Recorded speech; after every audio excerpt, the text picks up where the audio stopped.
Buongiorno, sono qui anche oggi per leggervi un'altra poesia di Bruno Castelletti, si chiama Alberto da Pesena.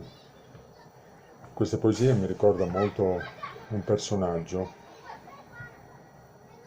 che vedevo da piccolo girare nei paesi tra Caprino, Veronese e Pesina, una frazione di Caprino, e probabilmente girava anche in altri paesi, quali Rivoli Veronese e altri ancora, perché era sempre un vagabondo.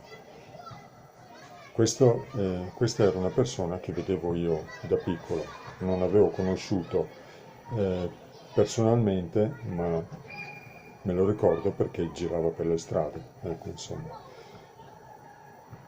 Alberto da Pesina, te ne mangià de polvere sulle strade, buttando avanti a tina carrozzina, e drento una poeta, una bambola de pesa. E la tua casa l'era il ciel sereno, i tuoi compagni e il grill e la sigala, un'armonica a bottoni sulle spalle. Se può, te geve voglia te cantare, parole strambe che non si capiva tirando forte il mantese colarfi pien de busi. Morgen suten keine Geld. Morgen suten keine Geld. E salutave tutti, con la tua faccia netta da Putin. E tutti te chiamava, e ti voleva bene. E quando una mattina i tacatà per terra con gli occhi spalanchè, senza respiro, gli s'accavava il cappello e dito una preghiera.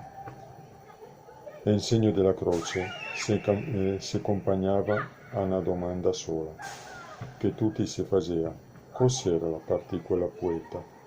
La bambola de pesa? Era una domanda che mi facevo anch'io, perché lo vedevo sempre con questa bambolina di pezza e questa carrozzina. Inoltre, in questa poesia c'è una parolina che Bruno usa e mi è sempre piaciuta, Putin. Perché? Perché Putin in dialetto vuol dire bambino, bambino piccolo.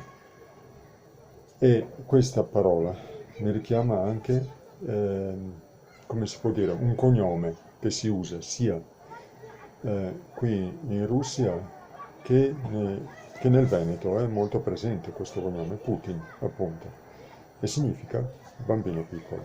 Grazie mille per l'attenzione.